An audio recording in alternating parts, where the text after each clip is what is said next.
कौन मंदिर जो मंदिर निर्माण कर रहा है, आखिर इसका बजट कहाँ से आता है?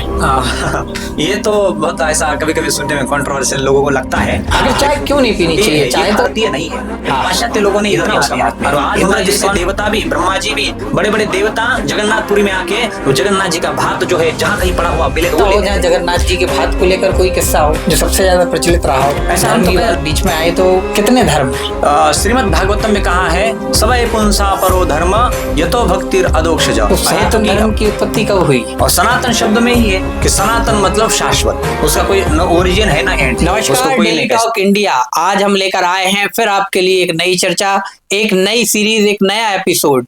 आज हम इस एपिसोड में बात करेंगे इस्कॉन मंदिर को लेकर। आखिर इस्कॉन मंदिर क्या है, इस्कॉन मंदिर के उद्देश्य क्या है, इस्कॉन मंदिर का महत्व क्या होता है, उसी चर्चा को लेकर आज हमारे बीच अच्छी अतिथि के रूप में मौजूद हैं विदिशा इस्कॉन मंदिर के अध्यक्ष राधा भाव जी। हरे कृष्ण प्रभु जी।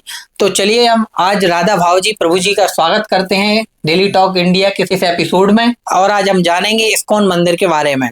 तो गुरुदेव, मैं आपसे पहले एक प्रश्न करना चाहता हूँ, इस्कॉन मंदिर की स्थापना कब हुई और इसका मुख्य उद्देश्य क्या है? हरे कृष्णा। हरे कृष्णा। आपका बहुत धन्यवाद। इस्कॉन जो संस्था है, इसके संस्थापक आचार्य ऐसी भक्तिवेदांत स्वामी प्रभुपाद जी है, और उनके गुरुदेव ने उनको आदेश दिया था 1922 में कि आप एक पढ़े लिखे विद्वान युवा लगते हो, तो आप क्यों नहीं विदेशों में जाकर लोगों को हमारे सनातन संस्कृति, विशेष रूप से चैतन्य महाप्रभु और गीता भागवत का ज्ञान का प्रसार करते हो।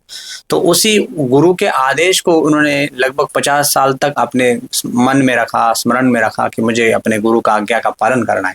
और फिर उसी आदेश को पालन करने के लिए वो 1965 में वो अमेरिका गए, और अमेरिका जब 1965 में गए तो 1 साल तक वो अमेरिका में रहे, और 1 साल में अमेरिका में रहने के बाद उन्होंने इस्कॉन एक संस्था का रजिस्ट्रेशन किया। 1966 में इस्कॉन की स्थापना की, और आज 2026 चल रहा है। तो अविरत रूप से लगभग 60 साल हो गए कि इस्कॉन दुनिया भर में लोगों को भगवत भक्ति का संदेश और कृष्ण भक्ति का उपदेश ये प्रदान कर रहा है। और अभी हम जैसे देखें कि विदिशा में भी एक नवनिर्मित इस्कॉन मंदिर बनाया गया है। हाँ, तो हम जानना चाहेंगे कि आखिर विदिशा में इस्कॉन मंदिर बनाने की प्रेरणा कहाँ से मिली और कैसे मिली? वैसे हमारे संस्थापक आचार्य ऐसे भक्तिवेदांत प्रभुपाद जी की एक बार ऐसा प्रश्न, एक बार प्रभुपाद जी को किसी ने कहा था कि स्वामी जी आप सन्यासी हो और आप ये बड़े बड़े मंदिर निर्माण क्यों करते हैं? तो हमारे प्रभुपाद जी ने कहा, तो हम तो एक साधु संत है, हम पेड़ के नीचे बैठ के भी सत्संग कर सकते हैं, लेकिन उस पेड़ के नीचे क्या लोग आ पाएंगे? तो बड़ा मंदिर या मंदिर निर्माण करने का उद्देश्य इतना ही है कि लोगों तक ये जो कृष्ण भावनामृत का या कृष्ण भक्ति का जो शास्त्र का ज्ञान है वो कैसे उपलब्ध होगा। भगवान की सेवा करने के लिए एक स्थान तो उचित है ही।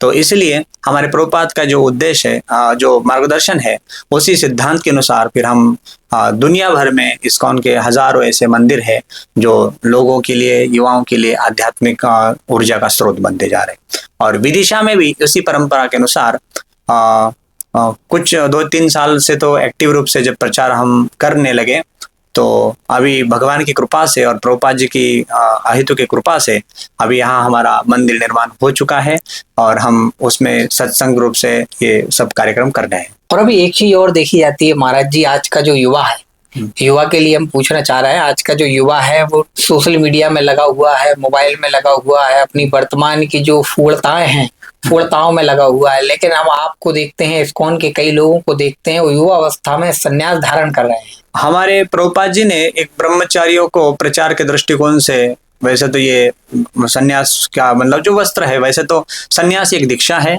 और मैं सन्यासी नहीं हूँ, मैं तो ब्रह्मचारी हूँ। अच्छा। एक विधिवत दीक्षा होती है वो एक, लेकिन उस पद पे चल रहा हूँ। दूसरा है, आप देखेंगे कि मैं मेरा अनुभव कहना चाहूंगा। मैं जब इंजीनियरिंग में पढ़ाई करता था तो उसी दौरान मैं सोचता था कि जीवन का क्या उद्देश्य है, हम कहाँ जा रहे हैं, हम क्या चाहते हैं। I want to become happy but unhappy. मैं सुखी तो होना चाहता हूँ लेकिन सुखी नहीं हूँ। और आज आप देखेंगे कि हजारों ऐसे युवा है जिनमें फ्रस्ट्रेशन, डिप्रेशन, ये सब चीजें दिखाई देती है, नशा की फिर वो आदी हो जाते हैं। तो अभी भी हम बहुत सारे ऐसे यूथ एक्टिविटी भी करते हैं, तो उसमें भी हमने बहुत सारे विद्यार्थियों को भी जब मिले तो इससे पता चलता है कि युवाओं के मन में बहुत सारी चीजें उपलब्ध हो रही है, चाहे वो पढ़ाई के लिए क्लासेस है, पैसा है, फैसिलिटीज है, लेकिन इतना सब करने के बावजूद भी बहुत सारी भोग ऐश्वर्य भी उपलब्ध हो रहा है। हाँ। लेकिन डिप्रेशन उनमें एक मेंटली डिप्रेशन ज्यादा हो, हाँ मेंटली जो मतलब डिसबैलेंस हो जाए, तो वो उसका कारण है कि युवा एक मिसगाइड हो रहे हैं। वो मिसगाइड मतलब वेस्टर्न कल्चर को लेके, वेस्टर्न उस कल्चर का प्रभाव युवाओं को, भारतीय युवाओं को तो ज्यादा वो आकर्षित करता है वेस्टर्न कल्चर, और इसलिए फिर वो उस कल्चर को फॉलो करने के मतलब एक मूड में आते हैं। तब वो नेचुरली, क्योंकि हमारा भारतीय जीवन शैली अलग है और उसी कल्चर को फॉलो करेंगे तो वो नेचुरली एक डिस्टर्ब होंगे। और एक क्वेश्चन और हम प्रश्न आपसे करना चाहेंगे, क्या कोई व्यक्ति इस्कॉन मंदिर से जुड़ता है तो उसकी क्या प्रक्रिया रहती है, कैसे जुड़ा व्यक्ति? इस्कॉन को जुड़ने की ऐसी कोई विशिष्ट प्रक्रिया नहीं है। इस्कॉन एक, देखिए मैं ये भी कहना चाहूंगा, इस्कॉन जो है, आपने पहले प्रश्न किया लेकिन मैं उसमें बताया नहीं कि इस्कॉन जो शब्द है ISKCON, तो इसका लॉन्ग फॉर्म है I for international, S for society और K फॉर कृष्ण और CON का फॉर कॉन्शियसनेस। तो इसका अर्थ होता है international society for Krishna consciousness, और इसका अर्थ है अंतरराष्ट्रीय कृष्ण भावनामृत संघ, और सीधी सीधी भाषा में जागतिक लेवल का भगवान कृष्ण के भक्तों का समूह। तो ये इस्कॉन का एक सीधी साधा अर्थ है। ये फुल फॉर्म हो गया। हाँ, ये फुल फॉर्म हो गया। तो इस्कॉन ये जो संस्था उपलब्ध कराई प्रभुपाद जी ने, ये सबके लिए खुली है। इसमें न किसी जाति का, न किसी धर्म का, किसी वर्ण का, न ऊंच नीच का, न पढ़ाई लिखाई अनपढ़, सभी के लिए खुला है। और इसमें न कोई फीस है, न कोई कंडीशन है, न कोई शर्त है। बस कंडीशन इस बात की जरूर है कि इस्कॉन में जो दीक्षा दी जाती है तो इसकी दीक्षा के लिए 4 नियमों का पालन करना जरूरी है, और जो इस्कॉन के प्रिंसिपल्स है उसको फॉलो करना जरूरी, जो सबके लिए लागू होते हैं भारत में। और एक चीज और हम जानना चाहेंगे, जैसा कि हम जानते हैं कि इस्कॉन मंदिर में श्रीमद् भगवत गीता का भी अध्ययन कराया जाता है, तो उसमें श्रीमद् भगवत गीता का मुख्य संदेश क्या है? इस्कॉन में श्रीमद् भगवत गीता और श्रीमद् भागवतम, ये 2 ग्रंथों को तो प्रधान रूप से चैतन्य चरितामृत को प्रचारित या लोगों तक ये ज्ञान दिया जाता है। और भगवत गीता का उद्देश्य जो है मुख्य, जैसे आप पूछ रहे, वैसे तो गीता का एक एक श्लोक सभी मानव जाति के लिए, सभी धर्मों के लिए, सबके लिए बहुत सरलता से समझने लायक है और उसको जीवन में उतारना बहुत जरूरी है। लेकिन इसका अर्थ ये है कि भगवान ने गीता में एक श्लोक 2 बार बोला है, मन मना भव मद भक्त मद्याजी माम नमस्कुरु। भगवान कह रहे हैं कि मेरा स्मरण करो, मन मना भव मद भक्त, और मेरा भक्त बनो। तो भगवान कृष्ण का भक्त बनना यही गीता का सार है। भगवान ने गीता के अंत में यह कहा, सर्वधर्मान परित्यज्य मामेकम शरणं व्रज अहम त्वाम सर्व पापेभ्यो मोक्षयिष्यामि मा शुच, कि हे अर्जुन, आप सभी धर्मों का त्याग करो और केवल मेरी अकेले की, माम एकम, मेरी शरण में आओ। तो भगवान की शरण में जाना यही इसका एक सार उपदेश है। हरे कृष्ण महामंत्र जो है उसका क्या महत्व है? हरे कृष्ण महामंत्र के बारे में आपने ऐसा भी सुना होगा कि हरे कृष्ण पीपल्स के नाम से हम लोगों को दुनिया भर में लोग जानते हैं, हरे कृष्णा वाले लोग बोलते हैं। हरे कृष्णा वाले लोग। तो ये बहुत हमारा बड़ा सौभाग्य है कि हमें हरे मतलब राधा रानी और कृष्ण मतलब कृष्ण, तो राधा कृष्ण के लोग, मतलब ये हमारा तो एक ऊपर से एक लेवल लगा है कि हम भगवान के जन है। बिल्कुल बिल्कुल। तो ये बहुत सौभाग्य की बात है। और हरे कृष्ण महामंत्र का महात्म्य तो सारे शास्त्र में बताया है कि ओम हरे कृष्ण कृष्ण कृष्ण हरे हरे, हरे राम राम राम हरे हरे, इति षोडशक नाम कली कल्मष नाशनम नत परतरतोपाय सर्व वेदेषु दृश्यते। ब्रह्मा जी कह रहे हैं इस हरे कृष्ण महामंत्र के अलावा इस कलयुग में शांति का कोई मार्ग उपलब्ध करने वाला कोई साधन ही नहीं है। इस कलयुग प्रायण कलावस्मिन युगे जनः मंद सुमंद मतयो मंद भाग्या ही उपद्रुता। इस कलयुग के लोगों की स्थिति बताई श्रीमद् भागवतम में। तो ऐसी स्थिति में हमारे मन में शांति, जैसे हम बोलते हैं कि लोग सभी लोग मन से अशांत है, अशांतस्य कुतः सुखम, भगवद गीता में भगवान बोलते हैं। तो अशांति के कारण लोग दुखी रहते हैं और उनको फिर सुख की तलाश में होती है। तो हम अपने अनुभव से कह रहे हैं, जब हम पढ़ाई करते थे इंजीनियरिंग में, तो उस दौरान हमारा अनुभव है कि हम बेमतलब के दुखी रहते थे। और आपने सबने देखा होगा कि हम ऐसा मन हमें बेमतलब दुखी कर देता है, हमें समझ ही नहीं पता हम क्यों दुखी है। आदि दैविक, आदि भौतिक, आदि आध्यात्मिक ताप होते हैं, उसमें जो आदि आध्यात्मिक ताप है जो मन के कारण हमें दुखी बना देता है। तो वो ताप आप जैसे ही हरे कृष्ण महामंत्र का जप करेंगे, उससे पहले तो ये क्लेशक निवृत्त, हमारे सारे संकट का आध्यात्मिक रूप से निवारण होता है। और फिर धीरे धीरे व्यक्ति ब्रह्मभूत प्रसन्न आत्मा न सोचती न कांक्षति समस्त सर्वेषु भूतेषु मद भक्ति लभते परा, भगवान की भक्ति करने लगता है तो उसको ब्रह्मभूत अवस्था मतलब परम आनंद की अवस्था प्राप्त होती है। तो ये हरे कृष्ण महामंत्र का लक्ष्य ये है कि भगवान राधा कृष्ण के प्रति हमारा प्रेम जागृत कराना। बाकी तो ये मन में शांति होना, बाकी चीजें उपलब्ध होना सेकेंडरी है। और एक चीज और है गुरुदेव, जैसे हम देखें कि आपकी भी युवा अवस्था है, आप ब्रह्मचारी हो गए हैं, तो ये आपको प्रेरणा कहाँ से मिली? आपको नहीं लगता है कि और युवाओं की तरह आपको भी जीवन जीना चाहिए? ये सन्यास वगैरह ब्रह्मचार वगैरह क्या है? ऐसा देखिए कि सबका एक विचार या एक मूड नहीं होता है, मतलब एक सबका एक अपनी अपनी एक जीवन शैली है, अपना एक विचार है। और मैं पुनः कहता हूँ कि जब मैं पढ़ाई करता था इंजीनियरिंग के दौरान, तो मैंने पहले पॉलिटेक्निक किया और उसके बाद बीई किया। नहीं, तो वही मैं कहना चाह रहा हूँ, आपने इतनी पढ़ाई की, इंजीनियरिंग की, पॉलिटेक्निक की, उससे आपको कहीं भी अच्छे पैकेज में जॉब मिल सकती थी? मिली भी थी। हाँ, मैं जॉब भी करके फिर वो छोड़ दिया, लेकिन फिर भी ये ब्रह्मचार्य है। हाँ, तो उसका कई कारण मैं कहना चाहूंगा कि उस दौरान मैं सोचता था, ये मैं चिंतन भी करता था कि ये संसार क्या है, जीवन क्या है, जीवन का लक्ष्य क्या है। आज भी मेरे क्लास में जो टॉपर था, और वो टॉपर आज मुझे कहता है कि आप बहुत, मतलब मुझे कहता है मित्र के रूप में कि तुम बहुत सही रास्ते पे चल रहे हो।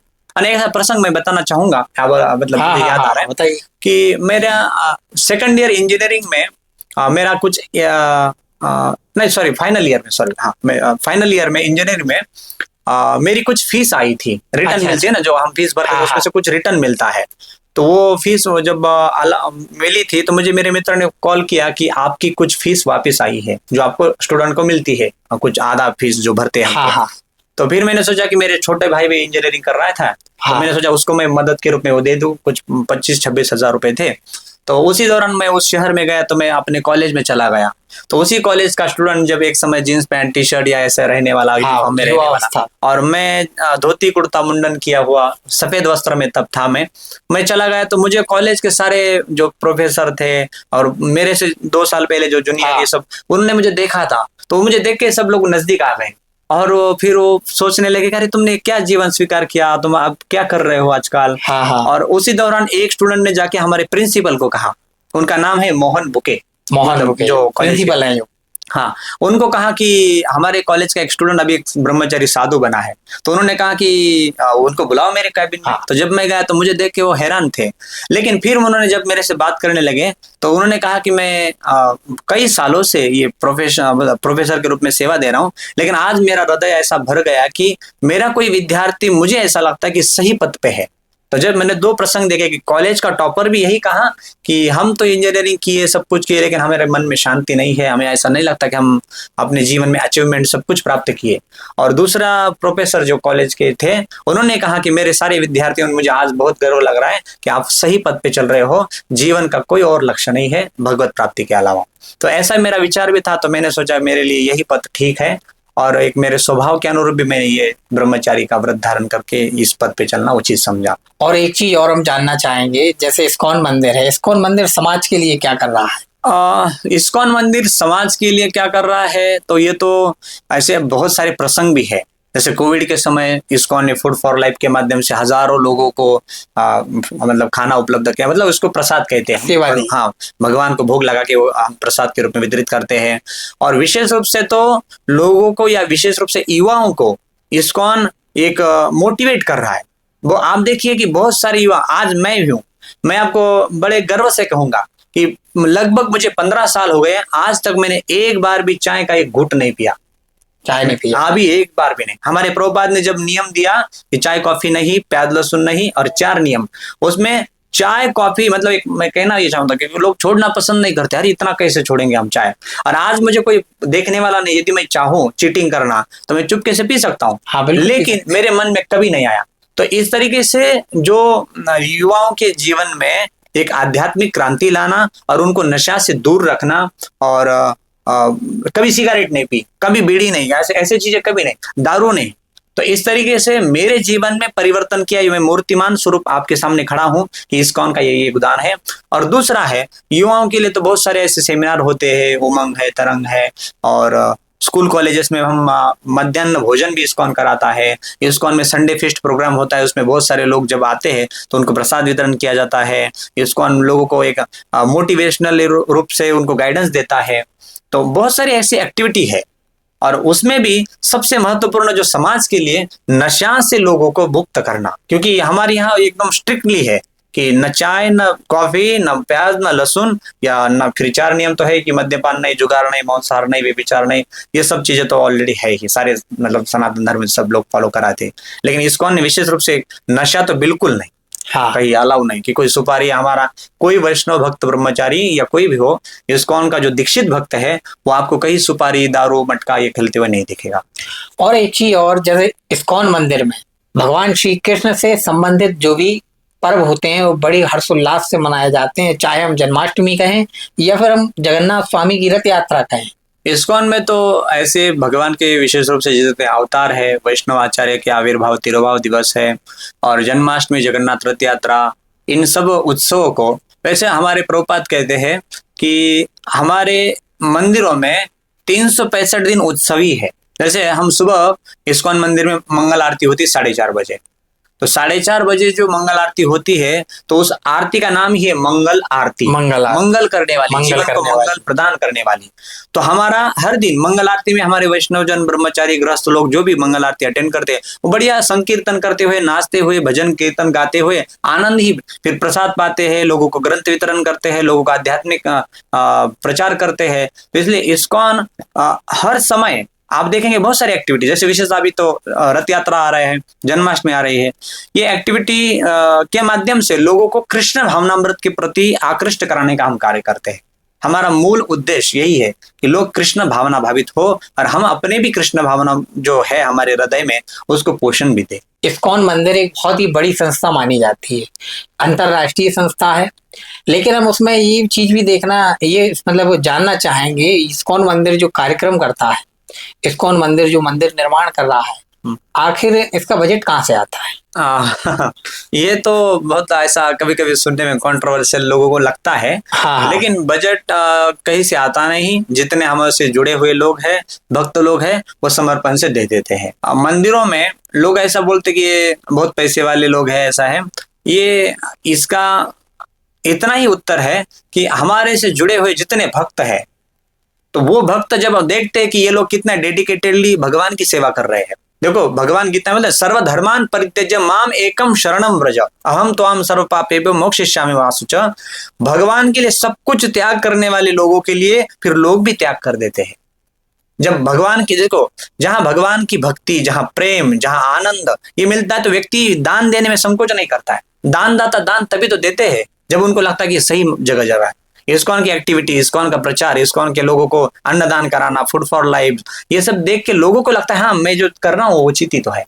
इसलिए हमारे जो आप जैसे भक्ति है जो अपने आय का कुछ सोर्स हमारे पास लाके सेवा के रूप में देते हैं, उसी से हम अपने भगवान की सेवा करते हैं। और जैसे भी देखा जाए विदिशा का जो इस्कॉन मंदिर है, तो आगे चलकर, अभी तो नवनिर्मित हो रहा है, निर्माण चल रहा है आपके इस्कॉन मंदिर का, लेकिन आगे चल के जब निर्माण हो जाएगा तो ये मंदिर विदिशा के लोगों के लिए क्या योजनाएं चलाएगा? वैसे हमारे दुनिया भर में जितने भी मंदिर है, हमारे तो एक ही प्रिंसिपल पॉलिसी प्रभुपाद ने 7 सिद्धांत दिए हैं।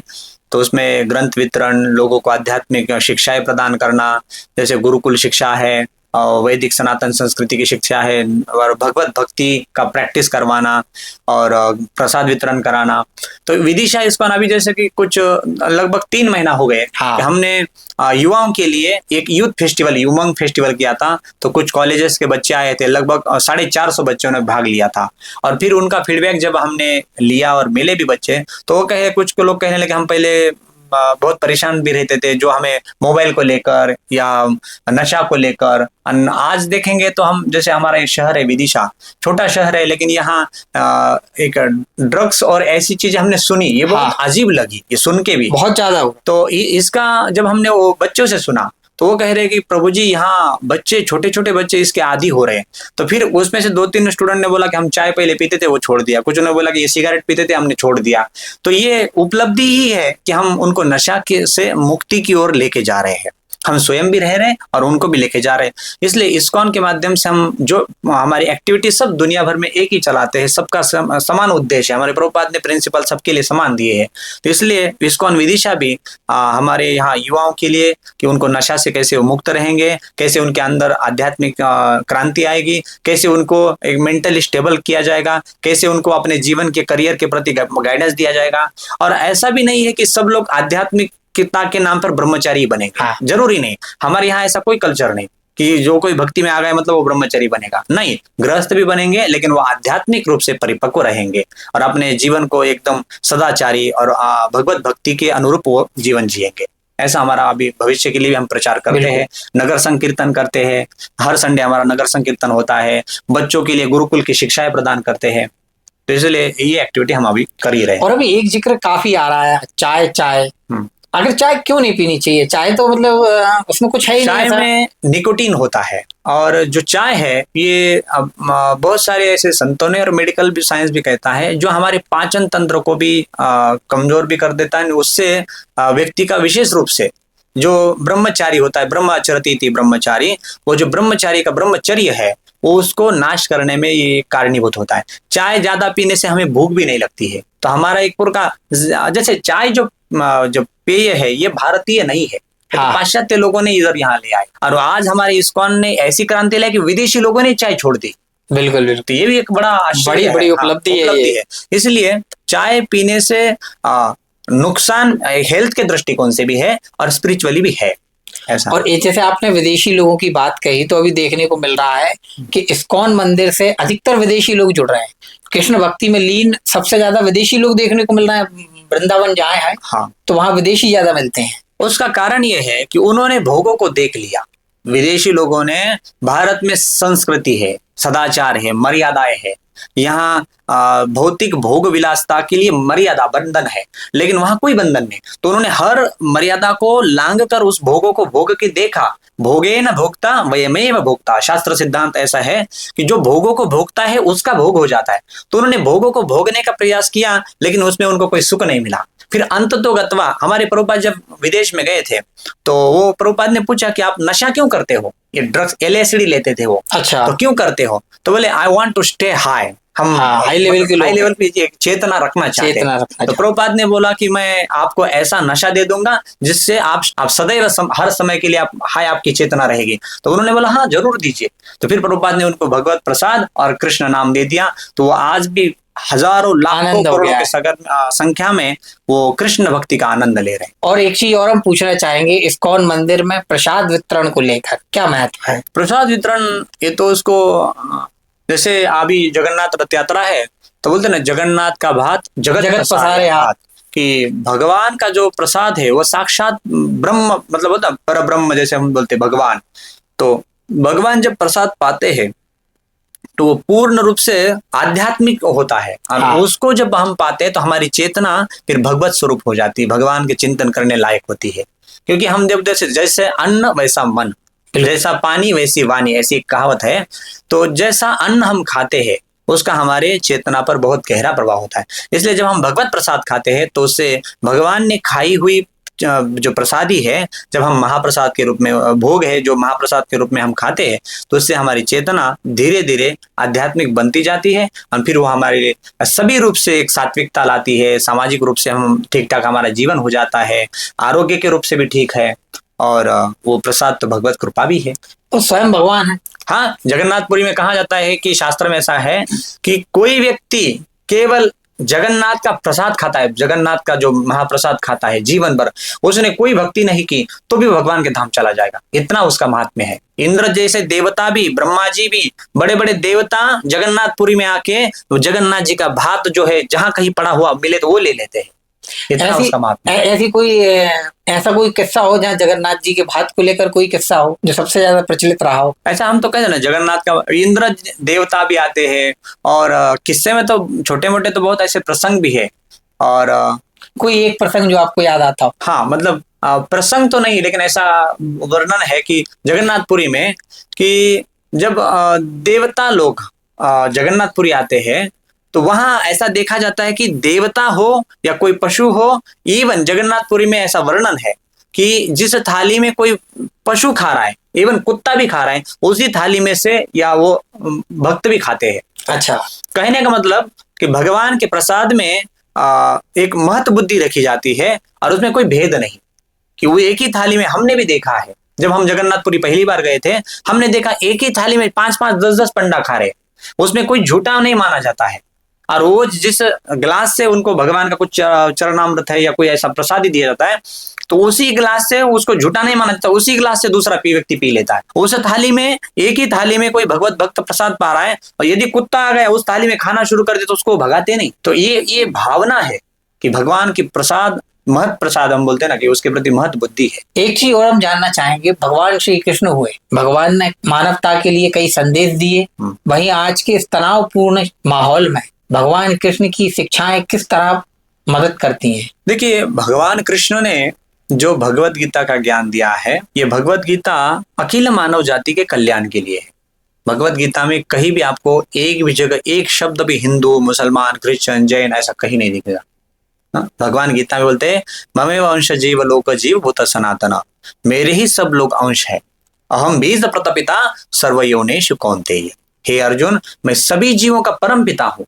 तो परम पिता होने के नाते भगवान ने गीता के माध्यम से यही संदेश दिए कि आप मेरी ओर आ जाओ, मैं आपका पिता। जैसे कोई बच्चा है, वो पिता से माता से बिछड़ गया है तो वो दुखी रहेगा, बिल्कुल, उसको आप ट्रॉफी दे दो, कपड़ा दे दो, कुछ खिलौना दे दो, वो सुखी नहीं रहेगा। लेकिन कोई व्यक्ति उसको पकड़ लेता है और वो कहीं पुलिस के माध्यम से, किसी के माध्यम से उसके माता पिता तक पहुंचा देता है, तो उसके जीवन में बहुत मतलब सुख होता है, मतलब सुख मिलेगा, प्रसन्न हो जाता है। वही तो फिर भगवान कृष्ण का जो संदेश है, मेरी ओर आ जाओ, सर्वधर्मान परित्यज्य माम एकम शरणम व्रज, अहम त्वाम सर्व पापेभ्यो मोक्षयिष्यामि मा शुचो। आप डरो मत, मेरी ओर आ जाओ, मैं सारी उलझनों से, सारे पापों से, सारे कष्टों से तुम्हें तार दूंगा, सदा सदा के लिए मेरे धाम लेके जाऊंगा। धर्म की बात हुई, धर्म की बात बीच में आई, तो कितने धर्म है? श्रीमद् भागवतम में कहा है, सबय पुंसा परो धर्म यतो भक्तिर अदोक्षज अहेतु की अप्रतिहता यत्मा सुप्रसिद्धि।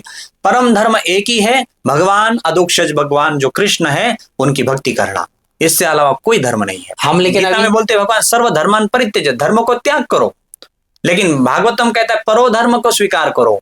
वो परो धर्म है भगवान कृष्ण को स्वीकार, अपने प्रभु के रूप में स्वीकार करके उनकी सेवा करना, ये परम धर्म है। लेकिन अभी कंट्रोवर्सी चलती रहती है कि कई धर्म है, 4 धर्म है, 5 धर्म है। नहीं, धर्म देखो, और उसका मैं फिर दूसरा एक अर्थ बताऊंगा, हमारे प्रभुपाद ने जो बताया है। धर्म शब्द का अर्थ है भगवान श्री कृष्ण के द्वारा बनाई गई आचार संहिता को कहते हैं धर्म। जैसे मतलब कानून, तो भारत का संविधान सी जो आचार संहिता है उसको कानून कहते हैं। वैसे भगवान कृष्ण ने जो आचार संहिता दी है, जो उसका पालन करता है वो हो गया धार्मिक, वो हो गया धर्म। और वो धर्मस्तु साक्षात भगवत प्रणीतम, भगवान ने जो बोला है वो धर्म है। और भगवान ने क्या बोला, मन मना भव मद भक्त मद्याजी माम नमस्करो, तो मेरा भक्त बनो, मुझे नमस्कार करो, मेरी ओर आओ। तो जो व्यक्ति भगवान कृष्ण के प्रति भक्ति करता है, उनका भक्त बनता है, उनको नमस्कार करता है, वही धार्मिक है। हिंदू धर्म के अलावा और भी धर्म? हिंदू हमारा जो धर्म, इसका तो नाम हो गया सनातन धर्म। सनातन धर्म, तो सनातन धर्म ही मूल धर्म है। बाकी तो धर्म उसको पंथ कहते हैं, ये करते हैं, लेकिन सनातन संस्कृति जो है, ये भगवत गीता, श्रीमद् भागवतम, ये हमारे भगवान से आया हुआ एक जीवेर स्वरूप हुए कृष्णेर नित्य दास। तो भगवान का नित्य दासत्व और उस दासत्व का जो कल्चर है, जो संस्कृति है, वो है हमारा सनातन धर्म। तो सनातन धर्म की उत्पत्ति कब हुई? और सनातन शब्द में ही है कि सनातन मतलब शाश्वत, उसका कोई न ओरिजिन है ना एंड है, उसको कोई नहीं कह सकता। जब से जीव है, जब से भगवान है, जब से सृष्टि है, तब से सनातन है। सनातन का कोई ओरिजिन नहीं, शब्द में ही है सनातन, शाश्वत। तो गुरुदेव, हम जैसे पूछना चाहें, इस्कॉन मंदिर में गुरुकुल भी चलाए जाते हैं, हाँ, तो आखिर गुरुकुल कैसे चलाए जाते हैं, उनकी क्या प्रक्रिया होती है, और वहां से बच्चों को क्या शिक्षाएं दी जाती हैं? देखिए, गुरुकुल शब्द का अर्थ है गुरुकुल, मतलब इस शब्द में ही है गुरु और कुल, कुल के शब्द का अर्थ है निवास, और जो गुरु का निवास है वो गुरुकुल हो गया। तो एक दृष्टिकोण से देखा जाए तो हर एक इस्कॉन मंदिर गुरुकुल ही है, क्योंकि इस्कॉन मंदिरों में जो शिक्षा गुरु के रूप में ब्रह्मचारी है या कोई सन्यासी लोग रहते हैं, तो वो गुरु ही है, और उनका वो निवास हो गया, मतलब गुरुकुल। और वहां से हम भगवान कृष्ण की जो उपदेश है गीता के माध्यम से, श्रीमद् भागवतम के माध्यम से, यहाँ भी हम देते हैं। और यहाँ भी हम गुरुकुल शिक्षा को प्रदान करते हैं विद्यार्थियों के लिए, ताकि उनके जीवन में आध्यात्मिक क्रांति हो, उनके जीवन में सदाचार हो, वैदिक सनातन संस्कृति, सनातन धर्म, हिंदू धर्म के जो हमारे सिद्धांत है वो भी उनको शिक्षा दी जाए। तो यहाँ भी हम उनके लिए हर रविवार को भी यहाँ कक्षा रखते हैं 5 से 6 बजे तक, और उसमें उनको भी हम शिक्षाएं प्रदान करते हैं। और जीवन का लक्ष्य क्या है? जीवन का लक्ष्य इतना ही है, भगवान श्री कृष्ण को प्राप्त करना, भगवान श्री कृष्ण की भक्ति करना, और कोई लक्ष्य नहीं है। हम तो I want to become IAS, I want to become a doctor, ऐसा लोग लेके अपना गोल लेके चलते हैं। मुझे धनी बनना है, मुझे नेता बनना है, मुझे व्यापारी बनना है। कुछ ये लक्ष्य जो है ना, ये शाश्वत लक्ष्य नहीं है। आप देखेंगे बहुत सारे प्रसंग, आप देखेंगे कि कोई IPS बना, फिर उनको वो IPS की जॉब छोड़ दिया, फिर IAS बना, फिर वो IAS बना, उसने IAS छोड़ दिया, फिर वो पॉलिटिक्स ज्वाइन किया। मतलब एक हमारा कोई छोटा नौकरी करता था, फिर नौकरी छोड़ दी, बिजनेस करने लगा। तो नौकरी प्राप्त करना पहले लक्ष्य था, फिर उसको छोड़ दिया, फिर बिजनेस करने लगा, फिर छोड़ दिया, फिर और कुछ नहीं। तो इसलिए लक्ष्य का अंतिम गंतव्य है कि उसके बाद फिर कुछ प्राप्त करना बाकी नहीं रह जाता है। तो जीवन का हमारा अंतिम गंतव्य, डेस्टिनेशन है भगवत प्राप्ति कराना, भगवान, और उसमें भी भगवान श्री कृष्ण की भक्ति करना। यही हमारा अंतिम गोल है, अंतिम लक्ष्य है। जिसने ये प्राप्त कर लिया, फिर उसको प्राप्त करने के लिए और कुछ नहीं शेष बचता। युवाओं को क्या संदेश देना चाहेंगे आप? युवाओं को हम यही संदेश देना चाहेंगे कि आइए और भगवान की भक्ति की ओर चलिए। जैसे कि एक शास्त्र में कहा है, यावत पवन, जैसे कि यावत पवनो निवसति देहे तावत पश्यति कुशलम गेहे, गतवती वायो देहा पाए भार्या बिभ्यति तस्मिन् काये। ऐसा एक चाणक्य ने भी कहा है, शायद मैं थोड़ा कंफ्यूज हूं, लेकिन इसका अर्थ ये है, शंकराचार्य ने कहा, तो इसका अर्थ है जब तक शरीर में प्राण है तब तक आत्मा का कल्याण करो। क्योंकि युवा अवस्था एकदम एनर्जेटिक स्थिति रहती है, और उत्साह, निश्चया, धैर्य, तत्त कर्म प्रवर्तना, संग त्यागा, सतोवर्ती, षड्भृतवर्ती प्रसिद्धति, कि अभी हम भक्ति कर सकते हैं, अभी अपने जीवन का कल्याण कर सकते हैं। बुढ़ापे में लोग सोचते हैं कि भक्ति करेंगे, बुढ़ापे में कुछ भगवान की ओर जाएंगे, तो बुढ़ापे में कुछ नहीं हो पाता है। न वो ठीक से घुटन काम करते हैं, न वो बोल पाता है, न मंत्र जप कर सकता है, न कमर दर्द करेगा। तो इसलिए युवा अवस्था अपना आत्म कल्याण करने के लिए बहुत सही अवस्था है। इसलिए युवाओं को हम ये नहीं कहेंगे कि साधु बनिए, ब्रह्मचारी बनिए, सन्यासी बनिए, ये नहीं कह रहे। भगवत भक्ति करिए, स्थान स्थित, आप जिस स्थान में है वहां रहिए। स्टूडेंट है, स्टूडेंट रहिए, आप पढ़ाई कर रहे वो भी करिए, नौकरी कर रहे वो करिए, परिवार में रहिए, माता पिता की सेवा करिए, गृहस्थी में जाइए, शादी करिए, कोई अड़चन नहीं। लेकिन इस युवा अवस्था का कुछ समय विशेष रूप से निकालकर भगवान की भक्ति करिए, वही जीवन का लक्ष्य है। एक आखिरी और सवाल है गुरुदेव, जो समाज में धर्मांतरण हो रहे हैं, कई लोगों को, कई हिंदुओं को क्रिश्चियन बनाया जा रहा है, कई लोगों को मुस्लिम बनाया जा रहा है, तो उसमें आपके क्या विचार है? देखिए, धर्म शब्द का अर्थ ही है जिसको बदला नहीं जा सकता, उसको बदला ही नहीं जा सकता। धर्म जैसे कि चीनी है, उसका धर्म क्या है? मिठास। मिठास। और जो मिर्च है मानो, उसका धर्म क्या है? तीखा। तीखा। तो तीखापन और उस मिर्च से अलग करेंगे, तो जैसे कोई मिर्च खाया और तीखापन नहीं, तो हम फेंक देंगे उसको, लेंगे ही नहीं बाजार से। कोई मिर्च है, अब अरे मिर्च तीखी नहीं, इसको क्या ही लेना है। कोई चीनी है, ले लिया और खा रहे, बोले मीठा बनने। तो धर्म शब्द का अर्थ ही होता है, उससे वो अलग नहीं किया जा सकता। और जो चेंज करते हैं, धर्म बदलते हैं, वो धर्म को समझते भी नहीं, ना वो पालन करते हैं। धर्म जो है जीवेर स्वरूप है कृष्ण जैसे नित्य दास, और यह सबे पुंसा परो धर्म, ये तो भक्ति अदोक्षज। आप भगवान की भक्ति करना, सेवा करना, यही हमारा धर्म है, मूल धर्म जीव का। तो जीवेर स्वरूप है कृष्ण नित्य दास, जीव का धर्म ही है भगवान की भक्ति करना, उनकी दासत्व स्वीकार करना। और वो यदि प्रेम से करता है, जैसे कानून है भारतीय का, हम बोले हमारा धर्म है कि आप जैसे कानून, इसको कानून शब्द यूज करते हैं कि सरकार ने जो कुछ गाइडलाइंस दी उसको फॉलो करना। वैसे ही धर्म शब्द का अर्थ है भगवान के आज्ञा का पालन करना और भगवान से प्रेम करना। वो जैसे हमने बोला कि मिठास से, चीनी से वो मिठास अलग नहीं की जा सकती, वैसे हमारा भगवान के प्रति का जो प्रेम की प्रवृत्ति है उससे हमें कोई छीन नहीं सकता। लेकिन भगवान की भक्ति हम छोड़कर, उनका प्रेम छोड़कर जब अन्य जगह लगाते हैं, तब हम उससे भ्रष्ट हो जाते हैं। इसलिए ये जो धर्मांतरण, ये सब चीजें, किसी इसकी कोई महत्व नहीं है, और इससे किसी की कोई गति नहीं होती है। धर्मांतरण करने से कौन सी गति होती है? उस व्यक्ति को यह लोक में भी सुख नहीं, परलोक में भी सुख नहीं है। तो ये हाल हो गया कि आसमान से गिरे खजूर में, हाँ, वो आसमान से टपका और खजूर में लटका, जैसे कहा। तो इसलिए धर्मांतरण का कई शास्त्र में आप देखो कितने सारे संत है, मुस्लिम धर्म में है हरिदास ठाकुर, हाँ, उनको मुस्लिम जो राजा थे उन्होंने कष्ट दिया, लेकिन बोले मेरा शरीर का खंड खंड होगा तो भी मैं धर्मांतरण नहीं करूंगा, कृष्ण मेरे भगवान है, मैं उनकी भक्ति करूंगा। इसलिए देखिए धर्मांतरण ये जो है ये एक प्रकार से विकृति है, ये कोई अच्छे मानसिकता का लक्षण नहीं। धर्मांतरण किस लिए? हाँ, खरा हमारे मराठी में खरा तो एक अच्छी धर्म जगाला प्रेम आर पावे, मराठी में है कि परम धर्म है प्रेम, ये पंचम पुरुषार्थ कहा जाता है, धर्म अर्थ काम मोक्ष, और उसका पंचम है प्रेम। तो सब लोग प्रेम करते हैं, चाहे वो इस्लाम है, ये है, सब प्रेम ही तो सिखाते हैं। लेकिन हमारा सनातन संस्कृति, सनातन धर्म ये शाश्वत है, सनातन है, और इसलिए यही मूल धर्म है जो भगवान की भक्ति करना सिखाता है। तो चलिए मित्रों, आज हमें इस्कॉन मंदिर ही नहीं, धर्म से जुड़ी हुई कई जानकारियां, कई महत्व हमें आज गुरुदेव से सुनने को मिले, एवं गुरुदेव ने बहुत ही अच्छी जानकारी हम सभी को दी है। ऐसे ही आप बने रहिए हमारे DTI के सभी प्लेटफॉर्म्स पर और देखते रहिए डेली टॉक इंडिया। फिर मिलते हैं हम एक नए एपिसोड के साथ, एक नई सीरीज के साथ। ऐसी ही लेटेस्ट अपडेट के लिए आज ही हमें फॉलो करें, डेली टॉक इंडिया।